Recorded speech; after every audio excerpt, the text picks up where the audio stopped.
안녕하십니까. 딥노이드 대표이사 최우식입니다. 이렇게 작년에 또 보던 저희 그런 자리와 또 다르게 새로운 분들 뵙게 돼서 또 벅차고 또 좀 두렵고 막 그렇습니다. 제가 목이 조금 안 좋아서 목소리가 좀 작을 수 있는데 이해해 주시면 감사할 것 같습니다. 저는 사업을 하기 전에는 이제 삼성전자 통신연구소에서 휴대폰 이제 지금 우리가 쓰고 있는 3G 쪽에 소프트웨어 개발하는 게 제 업무였었고요. 2002년도에 삼성을 그만두고 첫 사업을 중국에서 했습니다. 중국 심천에서 이제 투자를 받아가지고 했고요.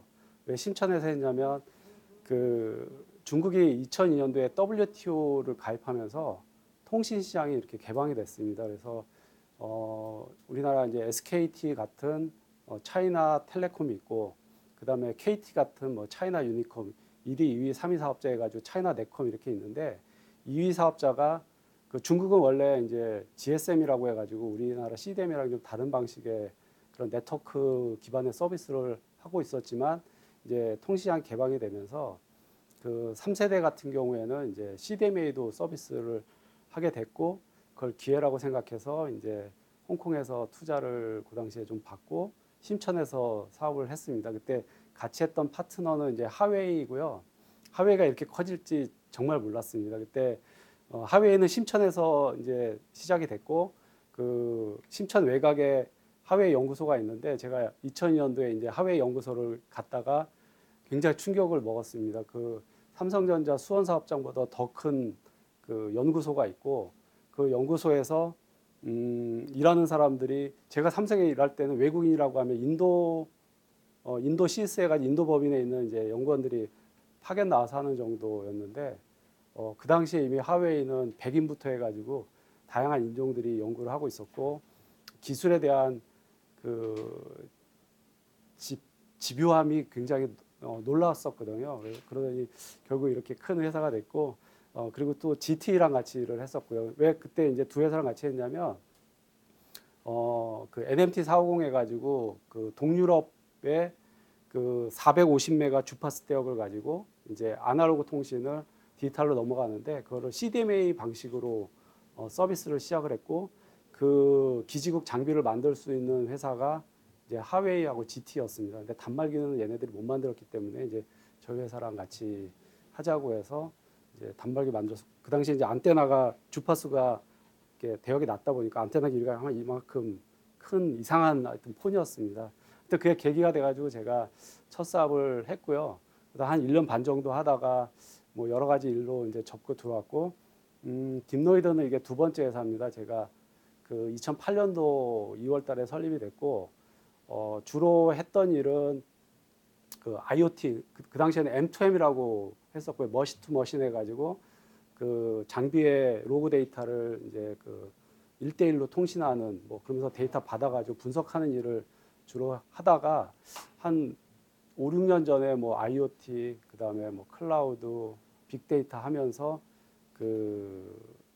그때 제가 앞으로 할 사업은 아까 저기 송치호 팀장이 말씀하셨듯이 난생 처음 듣는 이야기, 말도 안 되는 것 같은 예측을 하고 이런, 그러니까 분석까지는 상식적으로 가능하다고 봤었지만은 그 당시에 고장 예측이나 이런 것들은 좀 이상하게 들렸었거든요. 그래서 그쪽에 좀 꽂혔고, 그걸 계기로 해가지고 저희가 한 4년 전부터는 아예 기존의 업을 다 버리고 이 AI, 그 중에서도 메디칼 쪽으로 들어오게 됐습니다. 간단하게 배경을 말씀드렸고요.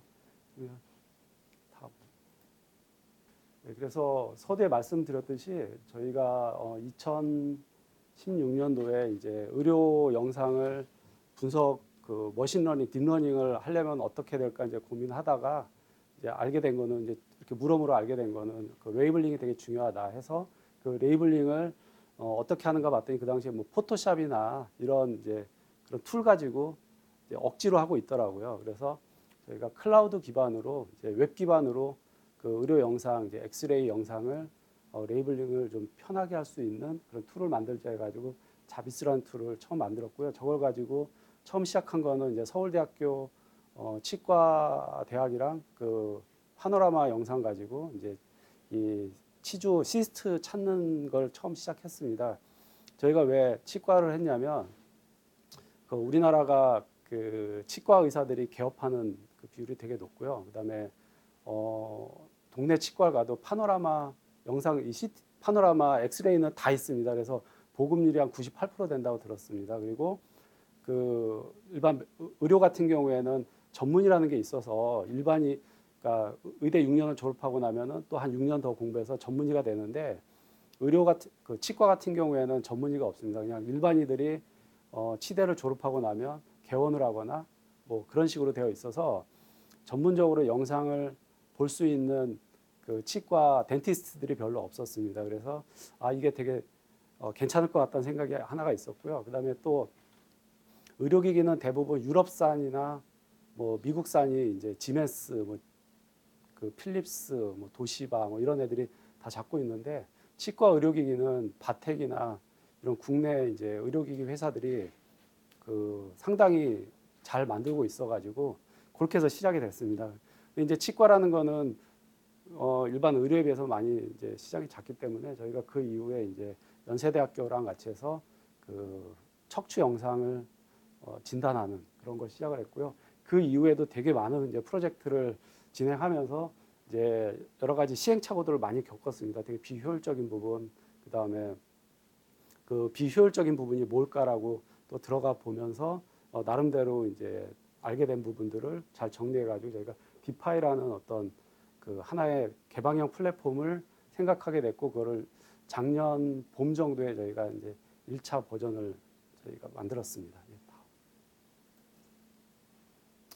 저희가 그 주로 하는 이제 의료 그 기관으로는 뭐 서울대학교, 그다음에 연세대학교, 그다음에 최근에는 이제 성모랑은 조금 덜 하고 있는데요. CMC 그리고 이제 뭐 경북대학교, 원광대학교 등 웬만한 이제 대학병원들이랑은 다 그 다양한 프로젝트를 지금 하고 있고요. 그다음에 이제 병원으로는 중국에 보면 그 지우이라고 해서 그 인터넷 병원이 있습니다. 제가 며칠 전에 기사 보니까 제가 만났을 때만 해도 그렇게 크지 않았었는데 최근 시가총액이 한 15억 달러 정도로 사가 왕창 컸더라고요. 그래서 뭐냐면 그 중국은 의료 서비스가 그 어떤 퀄리티보다는 퀀티티입니다.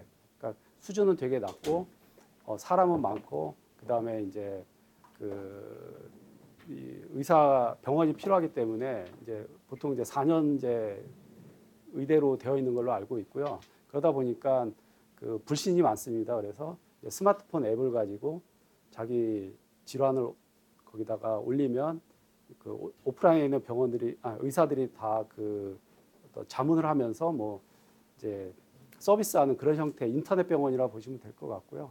그다음에 그 비스타라고 해서 신천에 보면은 이제 그 약간 영리병원 괜찮은 이제 병원이 있습니다. 그 두 군데랑 저희가 뭐 MOU를 맺고 이제 향후 비즈니스에 대한 어떤 그런 이야기를 지금 하고 있습니다. 그리고 기본적으로 의료 데이터가 어떤 의미 있는 결과를 가져오려면 클라우드로 가져가면 안 됩니다. 그러니까 병원에 그 이렇게 스토리지에 저장되어 있으면 그거는 그다지 의미 있는 결과가 안 나옵니다. 그래서 이제 언젠가는 클라우드로 갈 건데요. 저희는 일단 중국 시장을 좀 관심 있게 보고 있기 때문에 알리바바랑 이런 헬스케어와 관련된 뭐 메디컬 브레인이라고 해서 그 마인 회장이 좀 관심 갖고 있는 그런 프로젝트가 있습니다. 거기에 저희가 그 플랫폼 파트너로 좀 들어가 있고요. 그리고 이제 의료기기 회사로는 뭐 레이나 DR잼이나 그다음에 그 나노 포커스 레이 이런 그 전문 의료기기가 있습니다. 그러니까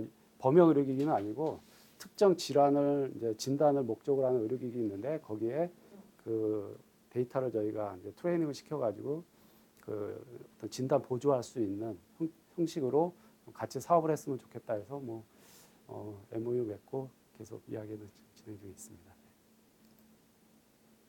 다음 그 저희가 병원 가서 보니까 되게 불편하고 어렵게 되어 있더라고요.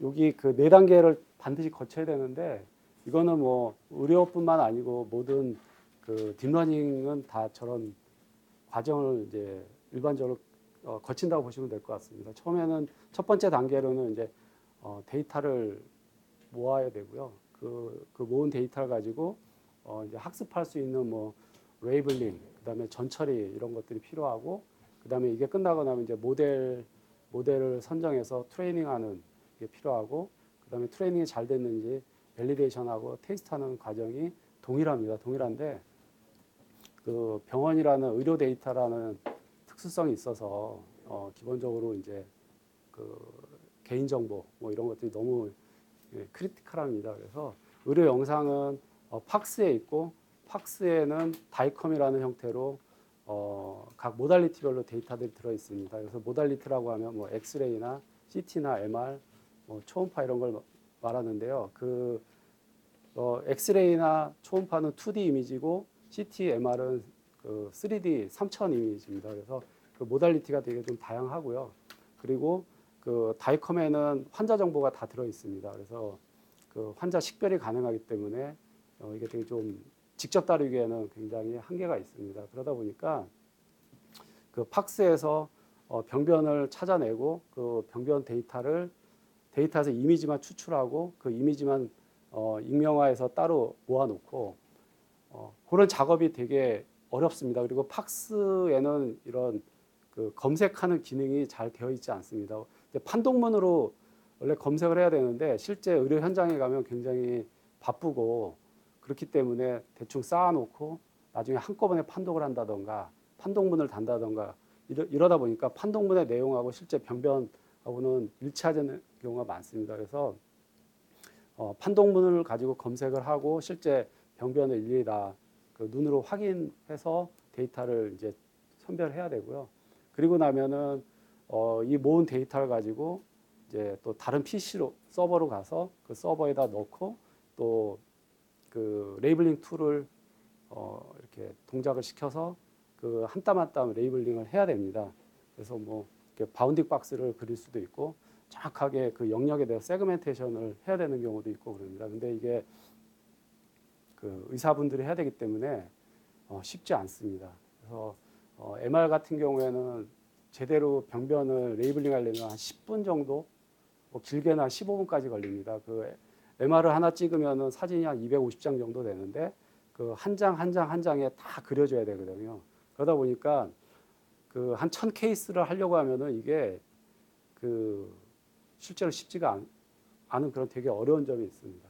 그리고 그게 끝나고 나면 이제 모델링하고 뭐 트레이닝하고 그러니까 하고 그다음 검증하는데 저희 회사는 요 첫 번째, 두 번째 단계를 같은 DB를 써가지고 이제 그 팍스 투 팍스로 연동이 되게끔 그 팍스하고 팍스 사이에는 그 다이컴이라는 이제 표준 프로토콜로 데이터가 왔다 갔다 하기 때문에 붙일 수가 있습니다. 그래서 그 실제로 이제 임상하는 팍스에 저희가 그 딥러닝을 위한 어떤 만든 팍스를 갖다 붙여가지고 이제 쉽게 데이터를 가져올 수가 있고 가져오면서 자동으로 익명화를 해버립니다. 익명화해버리고 그리고 그 워크리스트 이제 그 작업을 하기 위한 워크리스트 이런 것들을 다 관리해 줍니다. 그리고 이제 두 번째 단계 와서 레이블링을 하게 되면은 저희가 그 아까도 좀 전에 말씀드렸듯이 레이블링 할 때 뭐 바운딩 박스를 그릴 수도 있지만 대부분은 그 정확하게 병변에 대한 세그멘테이션을 해야 되는데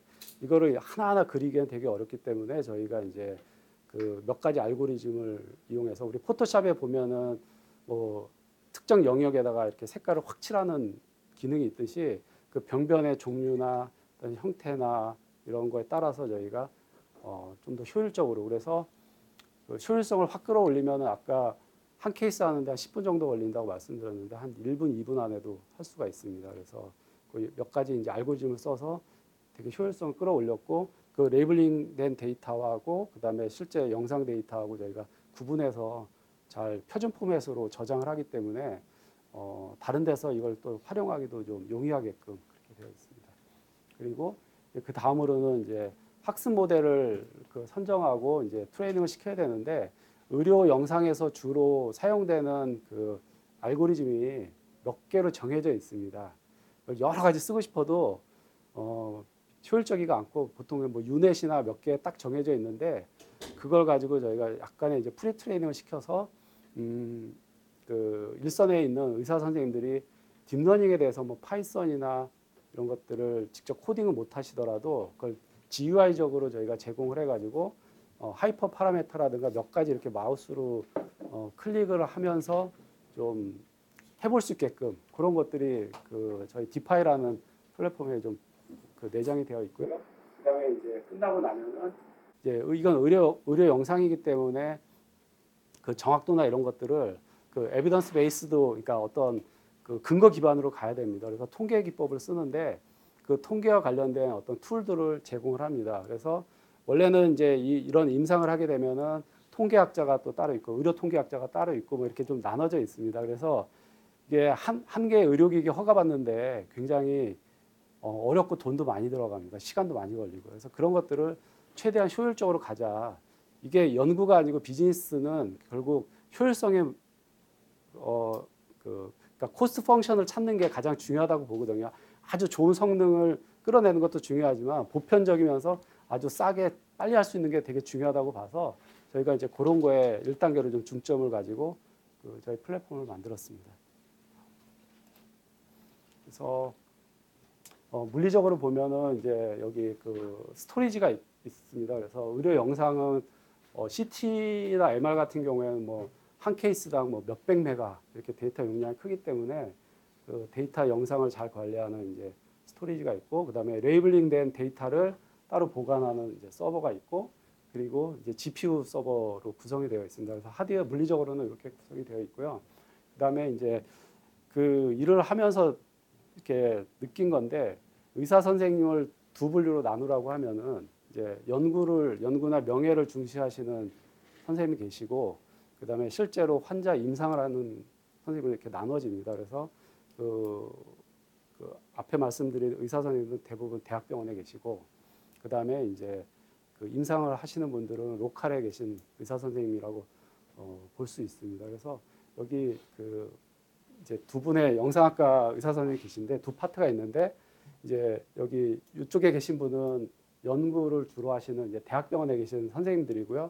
이분들이 그 임상적으로 의미가 있는 데이터를 이제 끄집어내고 그거에 대해서 의료 지식을 이용해서 이제 데이터 그 마이닝을 합니다. 그리고 나면은 저희 회사는 이걸 효율적으로 어떤 처리할 수 있게끔 이제 그 앞에 설명드렸던 그런 일들을 하고, 이게 잘 이렇게 끝나게 되면은 결국 소비는 이제 동네에 계신 그 임상을 하시는 의사 선생님들이 어떤 이런 서비스를 그 소비하는 형태로 가지 않을까 이렇게 생각이 됩니다. 그리고 여기 계신 의사 선생님들은 가장 중요하게 생각하는 것은 논문입니다. 그러니까 그 연구를 하시는 의사 선생님들이 인정받는 거는 승진하고 여러 가지 인정받는 거는 좋은 논문을 써야 되는데, 최근에 이제 영상의학뿐만 아니고 다른 그 파트의 이제 그 선생님들도 논문 쓸 때 통계를 가지고 하지 않고 최근에는 딥러닝 기반으로 논문을 써야지 이런 해외 이런 그 유명한 논문에 이제 그 학회에 이렇게 선정이 되고 한다고 들었습니다. 그래서 모든 교수님들이 요즘에는 통계보다는 이 딥러닝 기반으로 그 논문을 쓰고자 하시기 때문에 굉장히 적극적인, 그렇게 저희랑 일하는 데 있어서 굉장히 적극적이십니다. 다음. 그래서 그 앞에 설명한 거를 조금 더 이렇게 정리하자면, 기본적으로 의료 영상은 빅데이터가 되지 않으면 그 다기관 어떤 임상을 하지 않으면은 의미가 없습니다. 세브란스에서 했거나 아니면 서울대에서 했거나 그 안에서 잘 되겠지만은 이제 다른 병원에 가게 되면은 그 프로토콜도 틀리고, 그다음에 의료기기도 벤더도 다 틀립니다. 그리고 그 벤더가 틀리고 그걸 또 유지보수를 어떻게 하느냐에 따라서 의료 영상의 퀄리티가 굉장히 다르기 때문에 다기관 연동을 해야 되고, 그러려면은 어떤 식으로든지 간에 그 클라우드로 가지 않으면 안 될 거라고 보고요. 그리고 의료 영상은 개인 정보기 때문에 보안 이슈가 되게 중요합니다. 그래서 그 클라우드의 장점은 보안, 그다음에 유지 보수 뭐 등등 되게 장점이 많습니다. 그래서 결국 다 클라우드로 가야 된다고 보고, 현재 저희는 이제 그 퍼블릭은 좀 어렵다고 보고 프라이빗 형태로 해가지고 현재는 뭐 그런 병원에 저희가 구축해서 이런 연구나 이런 것들을 같이 하고 있습니다. 그리고 이런 클라우드 기반에 저희가 그 앞에 설명드렸던 4단계에 대한 그 개방형 플랫폼을 제공하고 있고, 이걸 이용해서 그 연구, 그다음에 임상, 그리고 교육을 이렇게 세 개로 지금 활용이 되고 있습니다. 네, 다음. 그래서 요거는 이제 화면을 캡처한 건데요. 그 이제 의료 영상을 가지고 기본적으로는 웹브라우저로 다 동작을 하게끔 되어 있습니다. 그래서 로그인하고 들어가면 뭐 지금 트레이닝 되고 있는 이런 단계, 그 다음에 실제로 트레이닝 다 끝나고 나서 통계학적으로 이게 얼마나 유의미한 결과가 나오는지 그런 것들을 이렇게 확인할 수가 있고요. 다음, 예.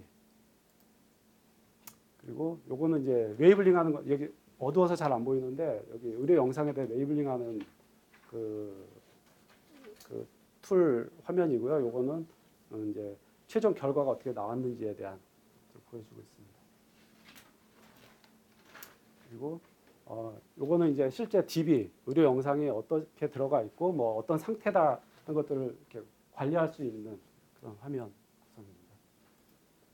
그리고 요거는 이제 레이블링을 위한 전문 툴인데요.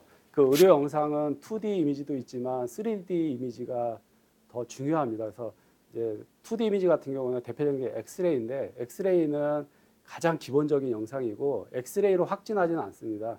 엑스레이를 촬영을 해서 이상하다고 보이면 CT 또는 MR, 뭐 초음파 뭐 이렇게 단계를 진행하는데 그 의료 영상이 워낙 사이즈도 크고 그다음에 데이터 양이 많기 때문에 웹 브라우저 상에서 이런 3D 영상을 좀 다루는 데는 한계가 있어서 저희가 그냥 전용 PC 툴로 만들어서 공급을 합니다. 그래서 물론 데이터는 다 클라우드랑 다 연동이 되고요.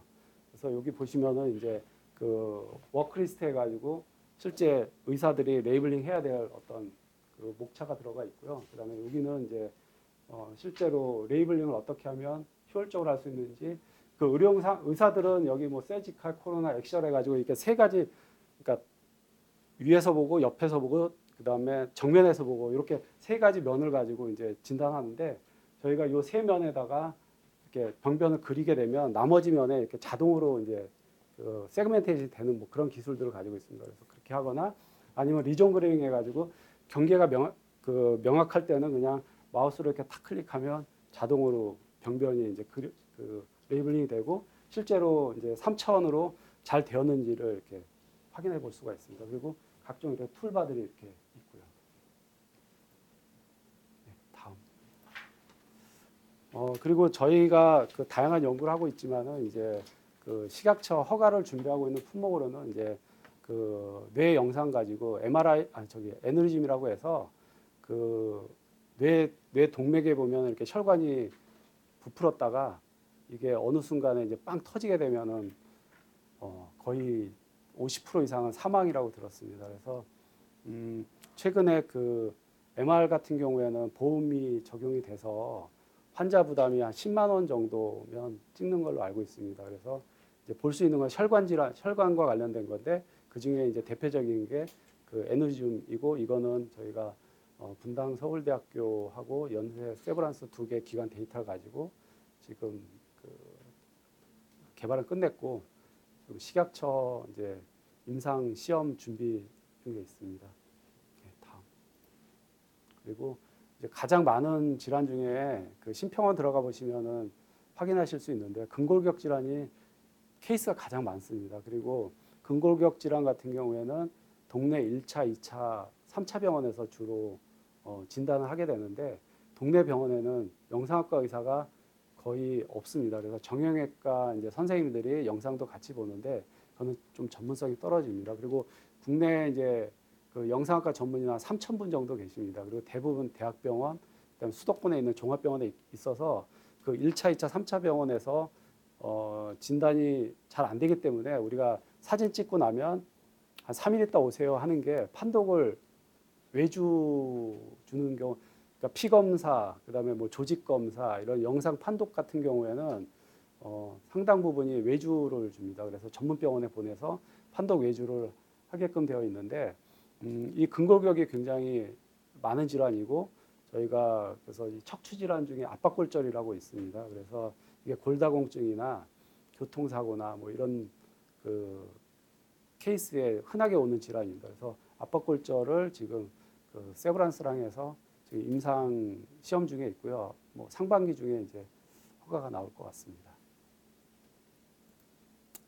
그리고 주로 이제 이게 아직까지는 그 돈을 벌기는 좀 힘듭니다. 그래서 저기 시범 사업이 이제 국가 주도로 하는데요. 2017년도에 이제 신평원에서 그 뇌동맥류 1차 시범 구축 사업을 했는데 저희가 그걸 잘 끝냈고요. 작년에 이제 2차 사업 해가지고 펫시트에서 핵의학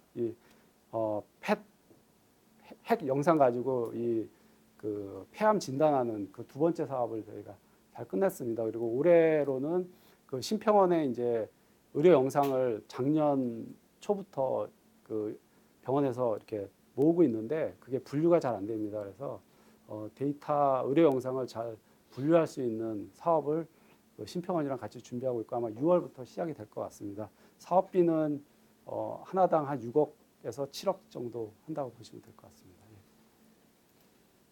그리고 이게 그 작년에 이제 의료기기 범위 안에 의료기기라 하면은 말 그대로 기계, 그다음에 소재 뭐 이런 거였다가 소프트웨어도 의료기기 안에 들어갔습니다. 그래서 그 저기 KTL이라고 그 산업부 소속의 어떤 검사기관인데 KTL에서 이제 의료기계 성능 평가를 하는데 주로 이제 하드웨어 성능이었었고 향후에는 이 소프트웨어에 대한 성능 평가할 일들이 많아질 거라고 해서 산업부에서 이 국내 이제 9개 대표 질환에 대한 데이터 표준셋을 만드는 사업이 있었는데 저게 제가 알기로는 한 50억 정도 되는 사업으로 알고 있습니다. 그 서울대학교하고 경북대학교하고 고려대학교 3개 병원에서 9개 질환을 모았고 거기에 저희 디파이 저희 플랫폼을 이용해서 다 데이터가 모아지고 레이블링되고 그다음에 그 관리가 지금 되고 있습니다. 그래서 향후에는 이걸 가지고 이제 그 국내 의료용 소프트웨어에 대한 어떤 개발, 그다음 검증의 어떤 백데이터로 사용한다고 들었습니다. 사용할 예정이라고 들었습니다. 예. 그리고 작년에 이제 보건복지부에서 그 이 플랫폼, 그러니까 의료 영상을 활용한 어떤 플랫폼 구축하는 사업이 나왔고요. 이게 6년에 한 60억 정도 하는데 저희하고 아산하고 그다음에 그 원광대병원이 이 컨소시엄이 됐고요. 그다음에 이제 산업통상부에서 그 딥러닝을 활용해서 이제 진단뿐만 아니고 수술 쪽도 한번 해보자 해서 인바로 해가지고 인공지능, 바이오, 로봇 이런 과제가 있었습니다. 거기에 저희하고 경북대하고 저기 디지스트하고 해가지고 됐고요. 이건 4년에 한 40억 정도 됩니다. 그래서 주로 이제 그 서지컬 내비게이션 해가지고 그 이 골암을 다루는 어떤 그 의료기기를 만드는 사업입니다. 그래서 이제 의료 현장에서 보면 수술할 때 C암 같은 걸 활용해서 수술하면서 이렇게 영상을 엑스레이 영상을 보는데 이게 방사능 피폭도 되게 많고 그러다 보니까 그 외과 의사 선생님들이 굉장히 건강에 안 좋습니다. 그래서 그걸 이제 초음파 영상하고 그 CT 영상하고 이제 그 학습을 시켜가지고 그 어떻게 보면 AR, VR이 연동되는 거라고 보시면 될 것 같습니다. 다음. 예, 이상으로 그 간단하게 저희 회사가 어떤 일을 하고 있고 앞으로 이 사업이 어떻게 될 거에 대한 간단한 이제 말씀을 드렸습니다. 최근에 보니까 그 의료 쪽에 그 검진 시장이 우리나라가 한 9조 정도 된다고 하더라고요. 근데 그 상당 부분은 다 영상입니다. 그래서 앞으로 계속 이거 커질 거고요. 그리고 이제 영상학과 전문의 한 명 배출하는데 한 15년 정도 걸립니다. 그래서 시간적으로 굉장히 그 오래 걸리기 때문에 스크리닝 목적이든 어떤 목적이든지 간에 반드시 이게 접목되지 않으면 안 될 거라고 보고 있고요. 그 미국이나 이제 중국 같은 경우에는 실제 임상에 적용이 되고 있고 여기서 확진된 거를 어떤 의료 행위로 인정해주고 있습니다. 근데 아직 국내는 좀 되게 보수적이어 가지고 아직까지는 반 정도 반반 정도인 것 같습니다. 근데 그 이 사업이라는 게 이 데이터 비즈니스는 뭐 국내에 이렇게 국한시킬 필요는 없기 때문에 굉장히 저는 가능성이 많다고 이렇게 생각이 됩니다. 그래서 신념을 가지고 하고 있고요. 이렇게 잘 들어주셔서 감사합니다.